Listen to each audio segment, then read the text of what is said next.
الأولى عن principles of fractures in general. حيكون objectives basic science of fracture healing, principle of evaluating patients with fractures, and also principles of management of these fractures. وبعدين المحاضرة اللي بعدها common fractures in adults. And fracture means literally a broken bone. This can be described in different ways according to the extent of the fracture, location of the fracture, morphology of the fracture, mechanism of injury, associated soft tissue injuries. هاي كلها أشياء مهمة. لما نتكلم عن extent, whether this is complete fracture or incomplete. غالبا complete 360 والincomplete اللي يحصل غالبا في البيدياتريكس يسمونه green stick، يعني جزء من العظم مكسور والجزء الآخر still intact. This is an example of incomplete fracture. They call it a buckled fracture. You see the bone is buckled. Buckled يعني مطعوج معوج يعني. لكن the rest of the cortex is intact. Location, you have to know the name of the bone, side of the body, right or left, and also which part of the bone, diaphysis, which is the shaft, metaphysis, the junction between the shaft and the joint, and also the epiphysis, it's the top end of the bone. And also if the diaphysis is very long, you have to divide it into thirds, proximal, middle, distal third. Usually if it's in the metaphysis or the epiphysis. شباب سووا ميوت ها دكتور بعد انك تقدر تعطيهم الجميع ميوت بعد انك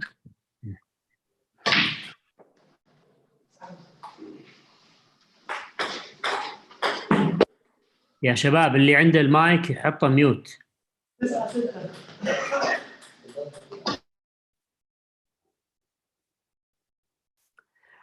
طيب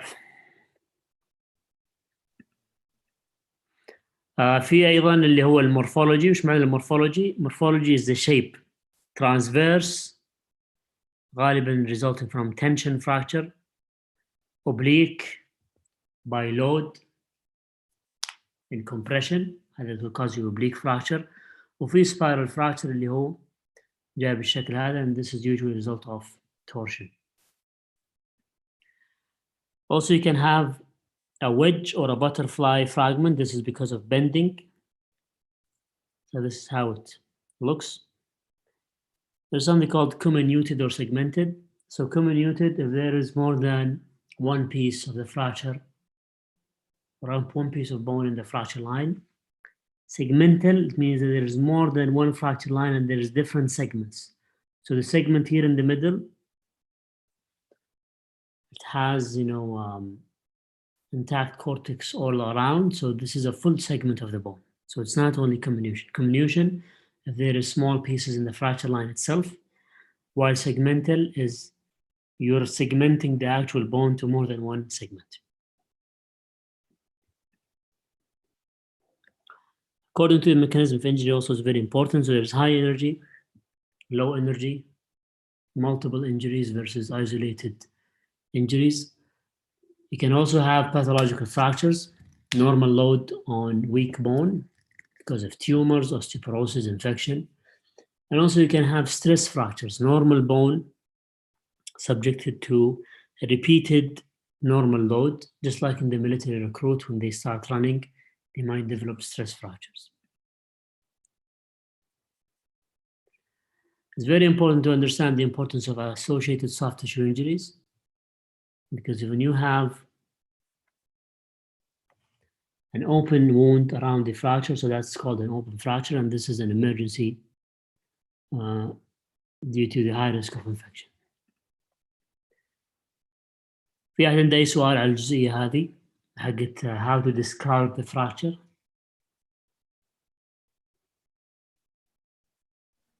لا واضحة يا دكتور الله يعافيك.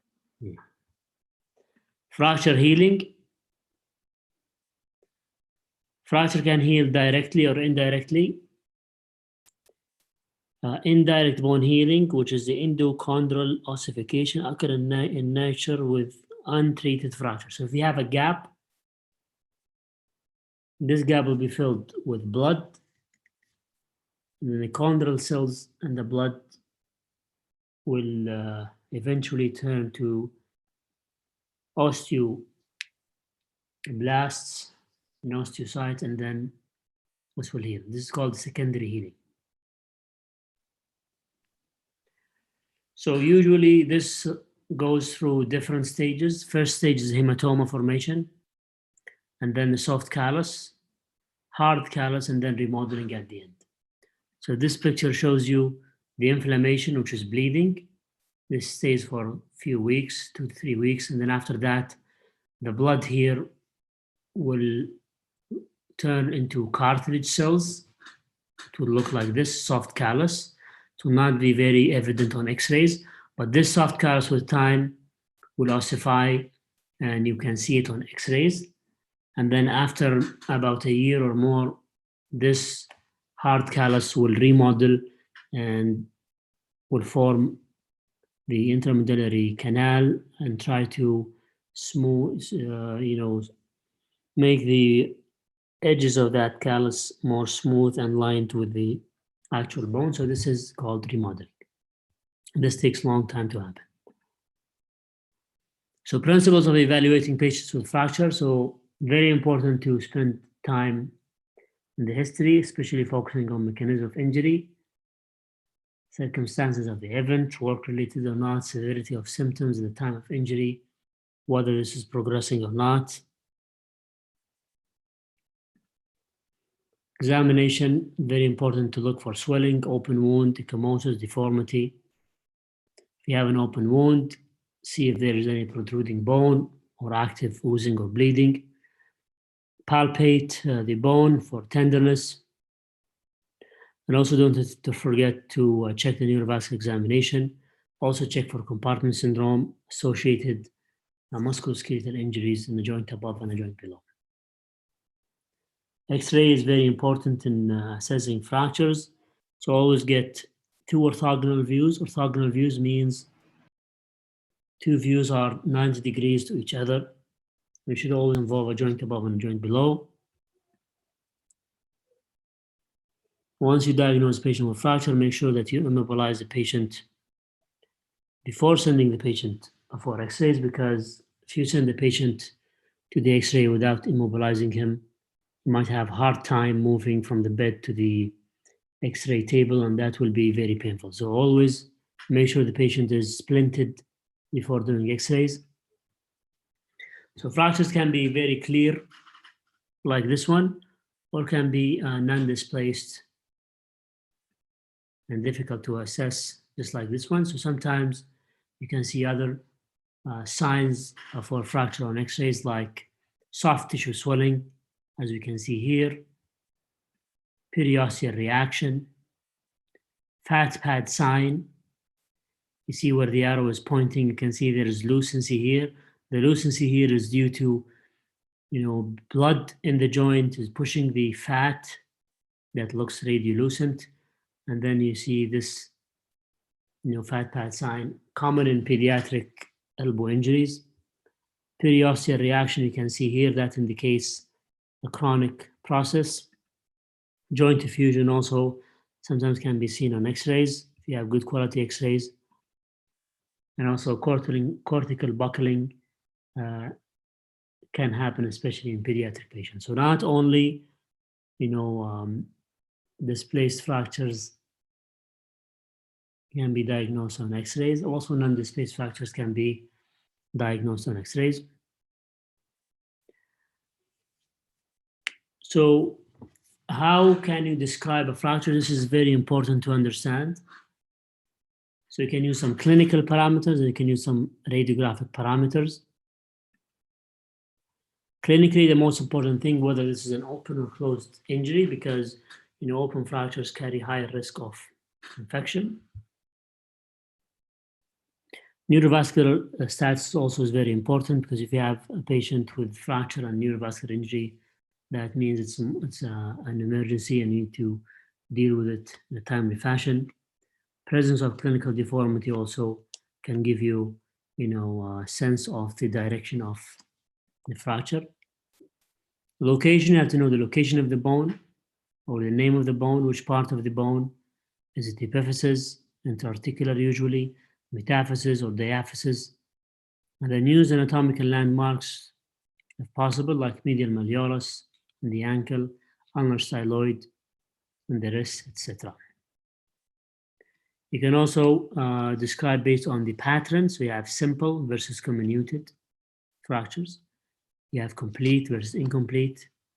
You can describe based on the orientation or the morphology, transverse or oblique or spiral.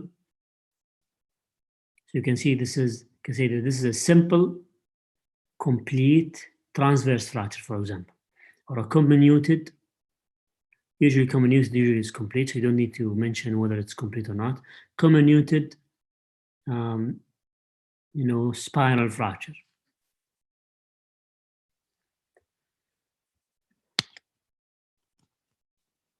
The orientation or the direction of the displacement is very important. So when you describe displacement, you always describe the distal part in relation to the proximal part. And why is that? Usually because the distal part will displace from the rest of the body. So in this case, this is displaced dorsally. Dorsal means, up. Volar means down. So this is displaced dorsally because the distal part is pushed up.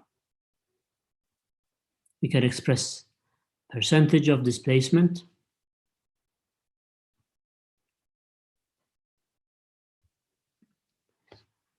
And there is something called angulation. So angulation is different than displacement. Angulation when the fracture forms an angle rather than it displaces from its position. So angulation is different than displacement. So angulation, the direction of the angulation is where the apex of the arrow is. So here, so this is the fracture like this. It's causing an angle. So if I want to draw an arrow, so the arrow will be like this. So where is that arrow pointing? It's pointing volarly. Volar. So this is volar angulation. Clear? But if you want to describe the displacement, so this is displaced dorsally. So this is dorsal displacement and volar angulation.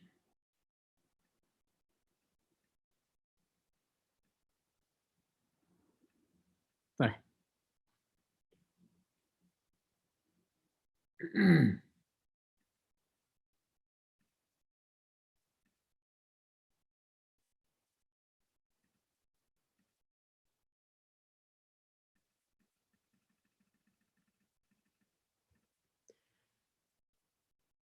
So in summary, when you do want to describe a fracture, describe it based on the clinical parameters. The most important thing is open or closed injury, neurovascular injury.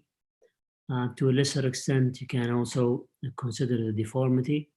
Radiographic description is very important, location of the fracture, pattern of the fracture, and then you have to understand how to describe the displacement and the angulation and whether there is shortening or overlap or not.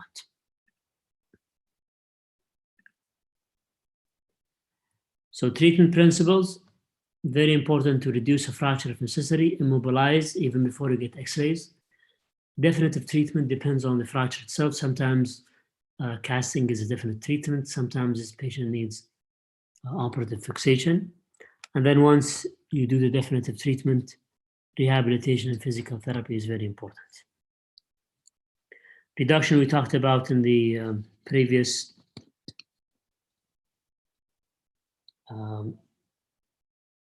seminar or tutorial. So always assess the deformity after you get x-rays and you understand the orientation of the deformities. You do traction, counter traction, and reverse the mechanism of injury, and then you have to immobilize the limb. And always remember to examine the neurovascular status before and after. Immobilization is very important to hold in position, also to support the broken limb and reduce pain, and also reduce any further damage from the bone rubbing on the soft tissue. So you can do different kinds of immobilization. You can use a back slab, you can use different splints and supports, depending on where the fracture is. Sometimes you can use traction. This can be skeletal traction, which is a pin attached to the bone, and then traction cable is attached to the pin. And also you can use skin traction. It means the traction is actually wrapped on the skin with an adhesive tape, and that will only tolerate limited amount of weight.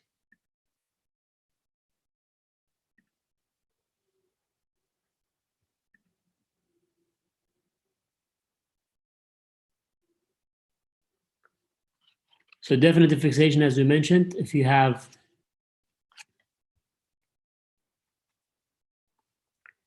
satisfactory reduction, sometimes cast can be the definitive treatment or definitive fixation. But if you have still significant displacement or stip in the joint, surgery is indicated. Then you can do open reduction internal fixation using plate and screws, intramedullary nail, or external fixator.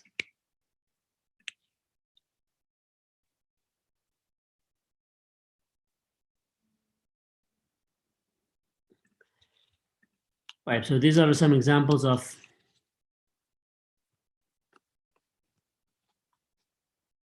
fixation methods. So these are screws, plate and screws, intramedullary nailing, and this is a dynamic hip screw, which is a special device for hip fractures.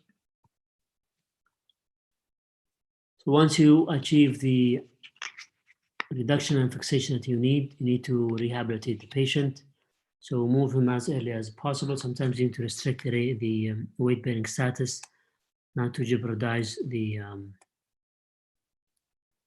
stability of the bone, and you should move the unaffected joints immediately. So a quick review of the treatment principles. So reduce, immobilize, and rehabilitate. In case of multiple trauma patients, usually this is a multidisciplinary approach run by a trauma team leader in the emergency room. Orthopedic usually is part of the team.